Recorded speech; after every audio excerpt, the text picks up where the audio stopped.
Thanks for joining us on Capitol View. I'm Fred Martino. It's been an extremely busy time with a diverse set of issues facing Illinois. We're learning more about the state's decision to eliminate cash bail, a first-in-the-nation effort.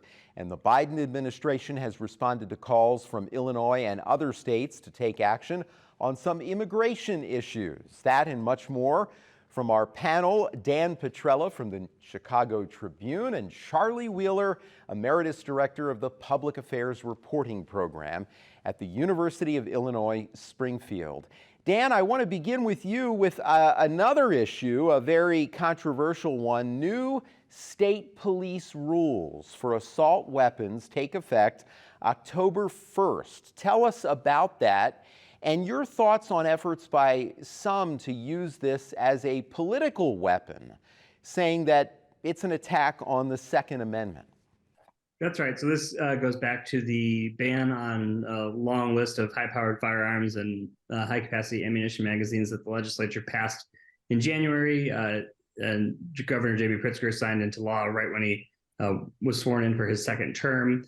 And beginning on Sunday, people who owned the weapons that are now banned at the time the law went into effect on January 10th, I believe it was, will have to fill out an affidavit to be filed with the Illinois State Police, essentially notifying the state police that they own those weapons, that they are grandfathered in and not subject to the ban. The big question is whether this law is going to, withstand scrutiny in the courts. The Seventh Circuit U.S. Court of Appeals heard arguments over the summer on this issue and has yet to issue a ruling on whether the law will stand. It's one that could very well make its way to the U.S. Supreme Court. So it's really an ongoing issue, but nevertheless, unless the Seventh Circuit comes down in the next couple of days and throws out the law, this registration system is supposed to take effect starting on October 1st. We have already seen some folks, such as former Republican governor candidate Darren Bailey, say that they don't believe this is right, that they will essentially have a standoff on their front porch if somebody comes to take their firearms. Of course, no one is coming to take anyone's firearms. So Second Amendment proponents have really made it a political issue, and it'll be interesting to see what compliance with the new registration requirement is like, and how the state police and other law enforcement go about enforcing that. Do you think that the political weight of this is diminished by the fact that we see so many polls where there is very broad acceptance of certain restrictions for gun safety, like universal background checks, restrictions on assault weapons, and the like? I think it's a very interesting question because it is, I think Democrats put forth the law out of the sincere belief, and also because they know it is something that is strongly supported by a wide swath of the public. The question is whether it is supported by a majority of the 9 justices on the U.S. Supreme Court, because that's ultimately what will be, the arbiter of whether this survives.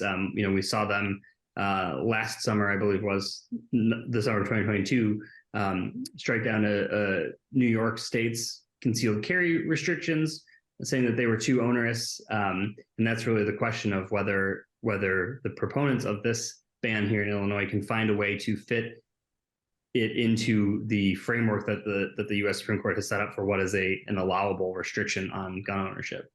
Okay, well, we'll be watching. Charlie, another law enforcement issue. Illinois is now the first state to eliminate cash bail, and the political attacks have already started.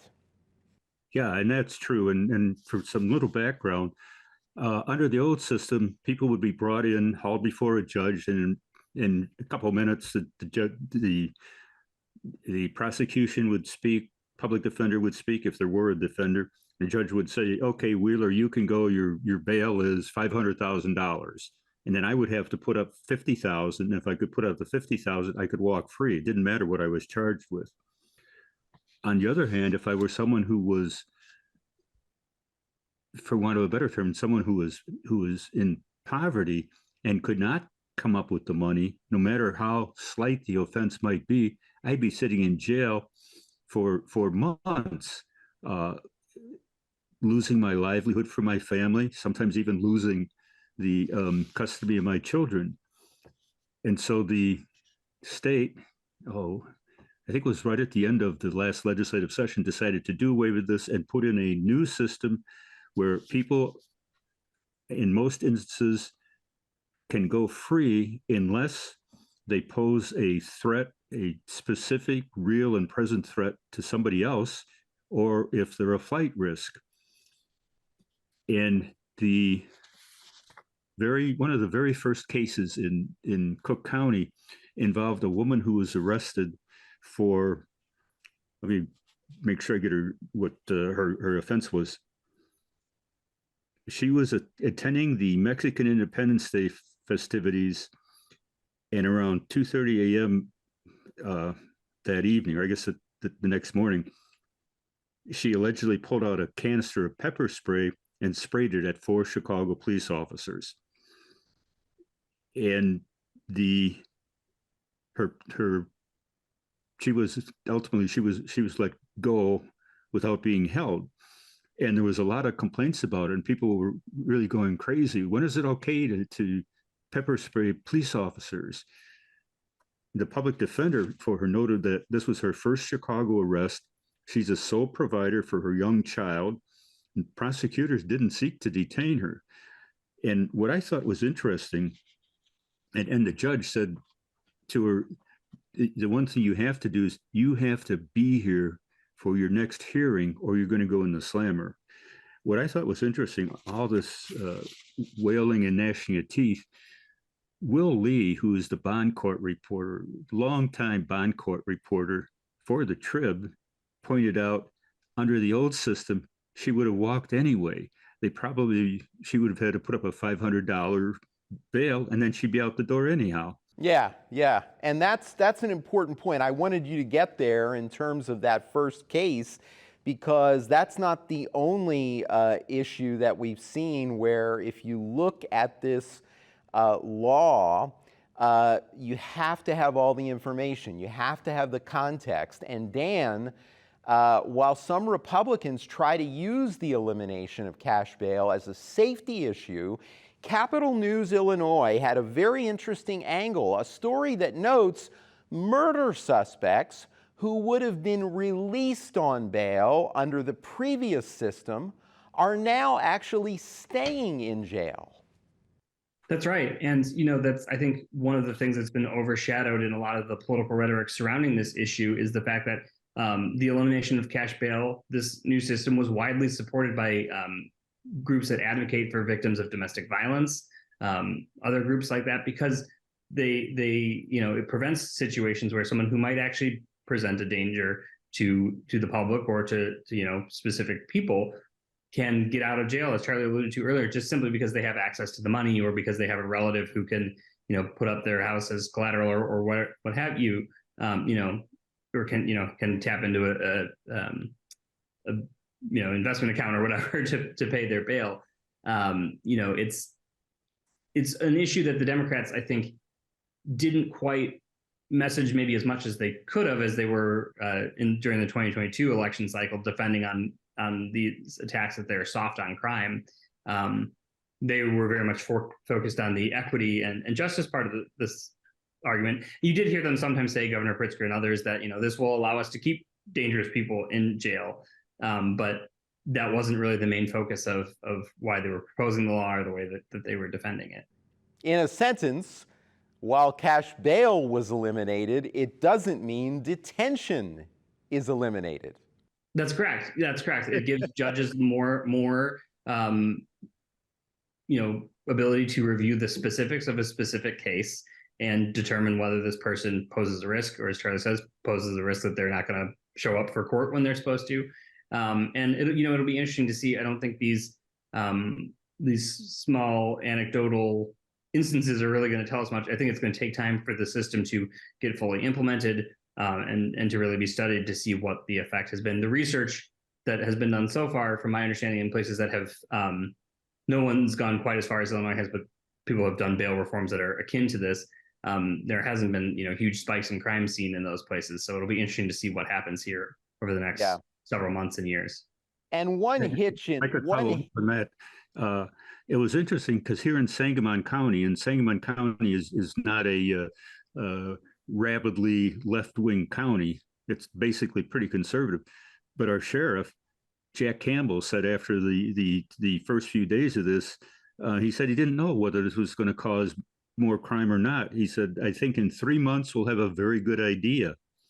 And then the chief judge of the judicial circuit, that includes Sangamon County, also said that we just don't know what the effect will be long term.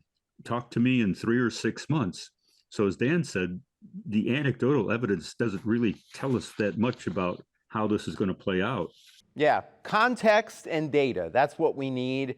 However, we also need clarity, as I said, that just because cash bail is eliminated, it doesn't mean that everyone goes free. There's still an ability to do detention in certain cases.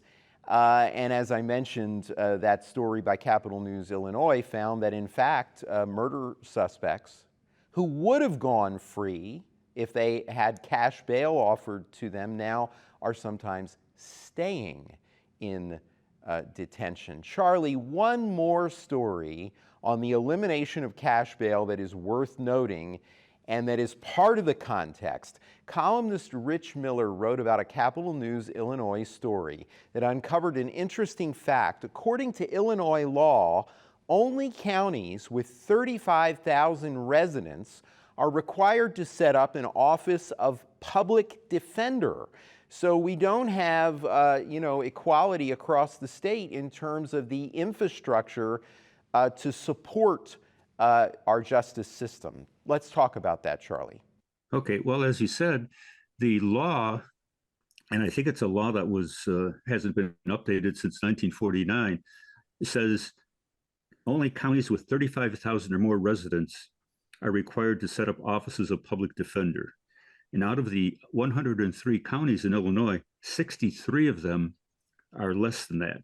As a matter of fact, if I'm not mistaken, only maybe a couple dozen counties actually have more population than the typical ward in the city of Chicago. And so in Cook County, the judge who's presiding over this, Mary, and I'm not sure if I'm pronouncing her name correctly, Mary Marubio, said it's not so different from how we release people now. It's just that money will no longer be a condition of release. On the other hand, and this was a story by Hannah Meisel of Capital News, she spoke to the, for want of a better term, the part-time public defender in Gallatin County. And a man named Nathan Rowland, he's the part-time public defender serving Gallatin and neighboring Hamilton. The two counties between them don't have a population of roughly 13,000 based on the 2020 census. He's also the president of the Illinois Council of Chief Defenders. And he points out that for these smaller counties, it's very difficult to be able to have a full-time public defender.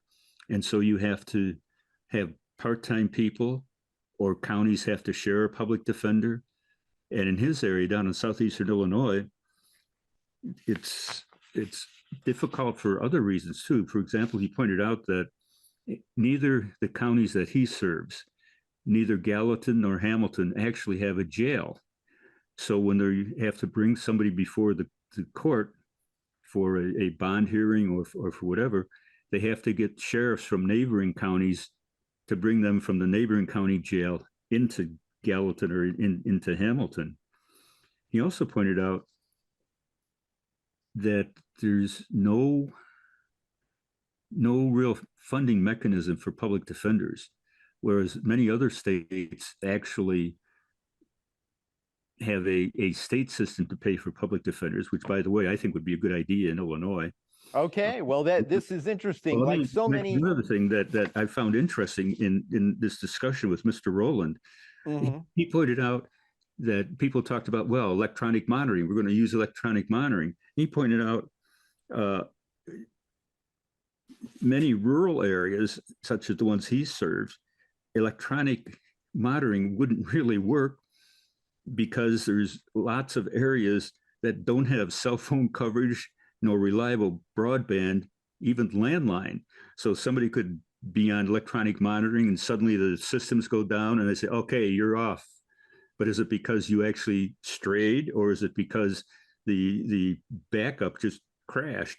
And I thought that was interesting. As I say, the way around this, in my judgment, would be for the state to set up a process where we have a public defender, an office of public defender that provides, they don't need it for Cook County, but that provides it for some of the small rural counties. Yeah. So it may have revealed another issue that goes far beyond this change in the law eliminating cash bail. Dan, we're going to move from crime to another hot button political issue, and that is immigration. And the Biden administration has responded to calls by Illinois and other states to help immigrants get work permits. Tell us about this. That's right. Officials in Illinois and Chicago and other places as well, New York, elsewhere, have been calling for months for the Biden administration to ease the process by which asylum seekers are able to get permission to work while they're here in the country. It had really been met with sort of radio silence from the White House for quite a while. And then last week, they announced that they would make some changes largely targeted toward particularly people who have arrived from Venezuela, which is a decent percentage of the folks who have been coming to Chicago and elsewhere from the southern border, speeding up the process for them to get work authorization.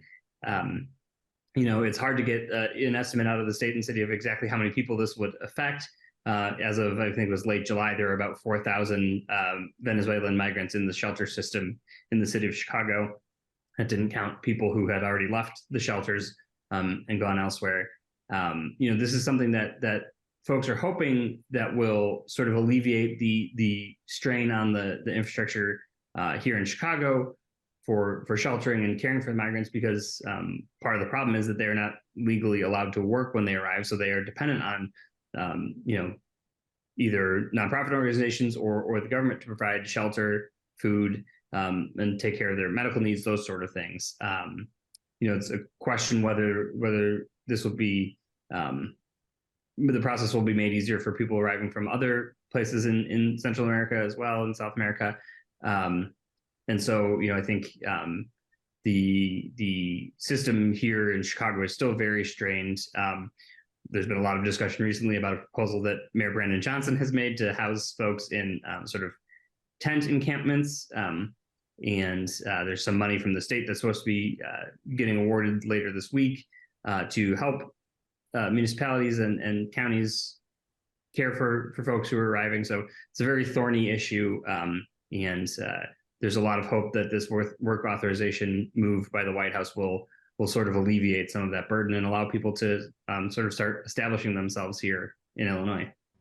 And what's so very interesting is an issue that's continuing to grow, as we've seen in recent weeks with the surge on the border and many places, including El Paso, still busing folks who, in that case, in the case of El Paso, folks who wish to be bused to another city, Chicago and New York, among the cities where there's enormous stress in terms of housing and food and other issues. So something we'll be watching. Charlie, another very important issue I want to get to in our remaining minutes here. While the Illinois Supreme Court considers the state's existing privacy regulations, lawmakers are talking about broader privacy issues. This one affects all of us. Tell us more. Well, this is a proposal put forward by Senator, Sue Resin, who's a Republican from Morris, to put in place an age-appropriate design code, and that's in quotes. Basically, it would require companies that offer online services likely to be accessed by children to assess the impact of those services and explain privacy policies in language that children would understand.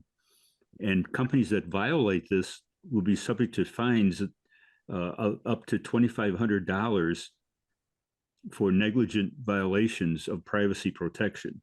One of the things I found was interesting is that the legislation spells out all of this, all the requirements, and the law itself says that before any new online services, products, or features are offered, a company has to complete a data protection impact assessment for any online service likely to be accessed by children, maintain documentation of this assessment as long as the online service is likely to be accessed.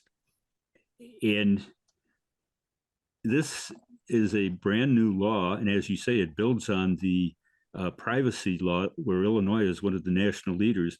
One of the things that's interesting about this particular legislation, which is an amendment to a bill that started out as a bill dealing with banking, it sets up a children's data protection working group made up of folks who have experience in children's data privacy, physical health, mental health, computer science, children's rights. And it will be an 8-person group, 2 people appointed by the governor, 2 by the president of the Senate, 2 by the Speaker of the House, and 2 appointed by the AG. And they're going to have a pretty busy agenda. They're going to take input from a broad range of stakeholders.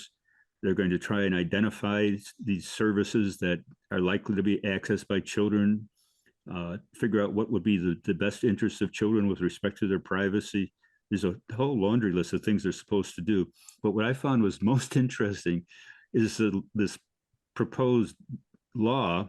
The bill also would say, on or before January 1st, 2024, the working group shall submit a report to the General Assembly.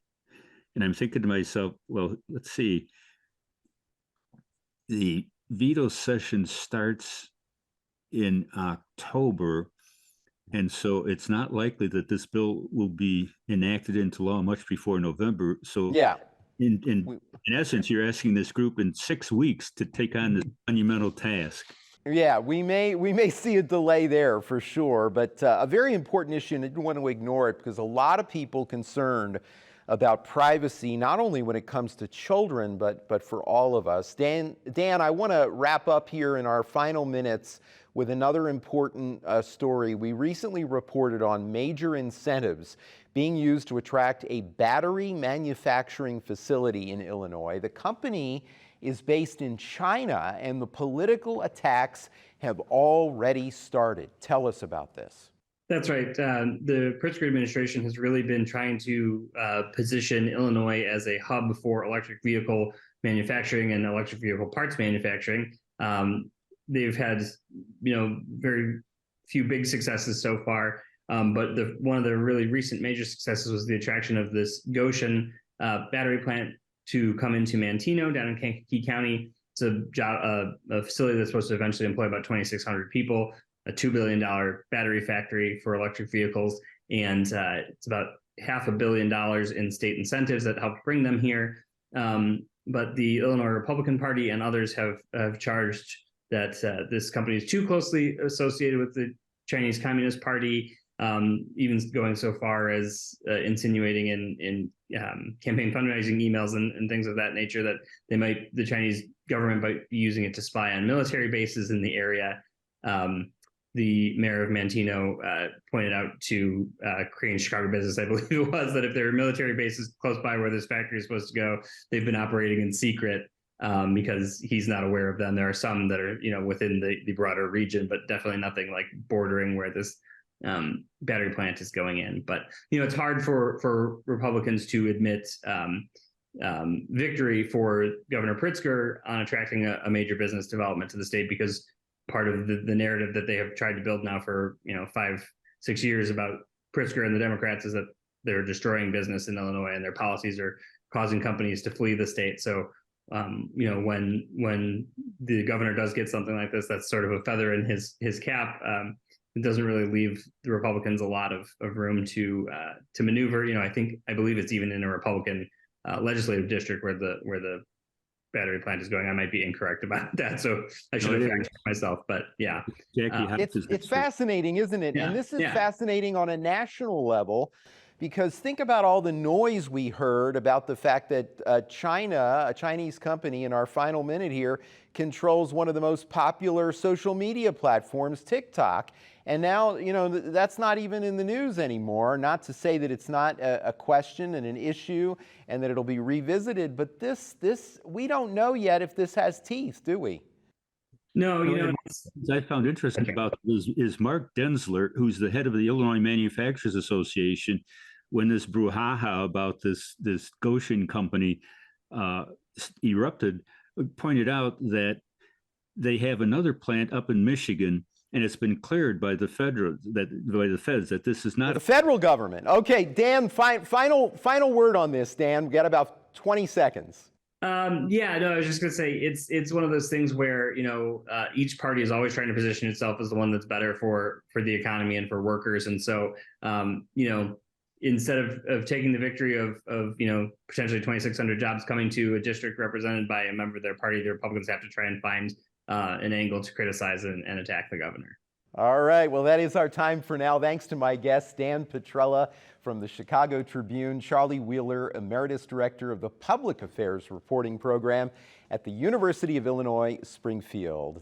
Thanks for being with us at home as well. For everyone at WSIU, I'm Fred Martino. Have a great week.